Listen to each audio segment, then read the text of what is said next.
Ghosn says he won't be surrendering to French authorities and he won't return to Japan either.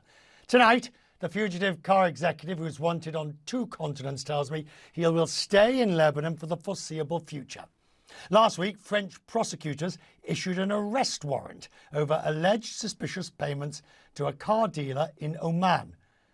Ghosn says he's not able to comply and there's zero chance of him facing prior charges of financial misconduct in Tokyo either.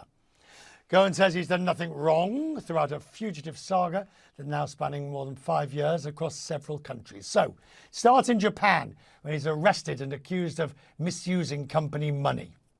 Then, while on bail, he was arrested on new charges of financial misconduct, lengthy prison sentence if convicted.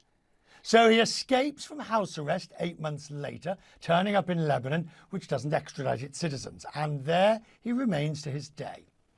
Interpol put him a red notice at the start of 2020 when he told me he only wanted to clear his name. Now it's the French government who also wants him arrested.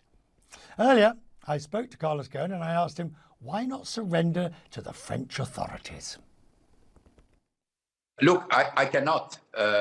It's not a question if I want or I cannot. As you know, I have a red notice from Interpol at the request of Japan, which has been lasting now 2.5 years. Usually, when there is a red notice, there must be a transfer of the file to where you reside, so justice can be rendered. Well, in this case, the Japanese are not cooperating at all. So I have no freedom. The Lebanese authority took my passport, and I'm forbidden to leave the country, which, by the way, the French investigating judge knew about that. He decided anyway to issue an international arrest warrant. So what's the effect? Well, the effect, this is not a verdict. This is not a verdict. He usually, when he finishes his investigation and he needs to transfer the file to justice, to the judge, he needs to give me an official notice. He cannot give me an official notice if I'm not on the French soil. As I cannot go to France because of what I told you, he emitted an arrest warrant, which is like an official notice. Now I can access the file, my lawyers can access the file, and I can defend myself. Is the real issue here that whilst you might be prepared to go back to defend yourself in France, you're going to do nothing that would risk you being removed back to Japan? Well, that's exactly the issue, Richard. As long as we have this red notice, I can't move from the country where I am. So for all the people who, in a certain way, care about human rights, the good things to be done would be to transfer the file to the Lebanese authorities so judgment can take place, both the Japanese file and the French file, because they are linked.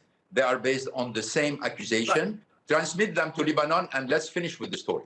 I suppose the answer would be no, Mr. Ghosn. The correct thing to do would be to return to Japan and face the proceedings there. Yeah, well, I can tell you that returning to Japan is out of question. Submitting yourself to the hostage justice system is something that I will not do. I don't trust the fairness. I don't trust the fact that I will have anything, remotely looking like a fair trial. I just have to look to what they've done to my ex-colleague, Greg Kelly, who was retained in Japan for 3.5 years on a single charge of complicity, of non-declaring a compensation that was neither paid nor decided. He spent 3.5 years because he dared say that he was innocent. So how are you filling your days? I have to say, sir, you're looking considerably better fed, obviously, more robust. You've got your colour back, you've got your spark back. But yeah. I can imagine, even though you're a free man in Lebanon, you must feel a bit like a caged animal unless you're starting to do something. Look, if you have to be caged somewhere, my number one country would be Lebanon, because I can tell you that life here is probably one of the best in terms of warmth of people, support of the population, etc.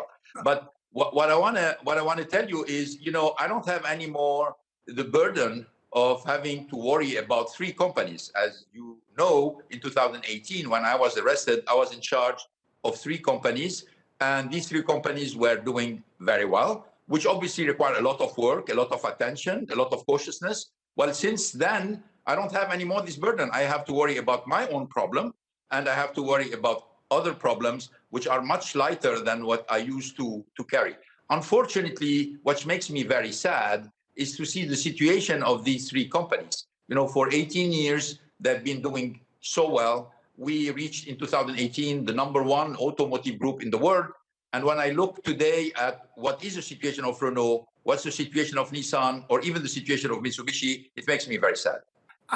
Since you don't have a dog in the fight anymore, what's your feeling on electric vehicles, the big three, the Ford's ability to capture market within this area? Look, I think I have always thought that, and you're a witness of it, Richard. Since 2008, 2009, I said this is the future. But at that epoch, in 2008, 2009, we were only two to believe in the electrification of the car industry. There was Elon Musk and myself.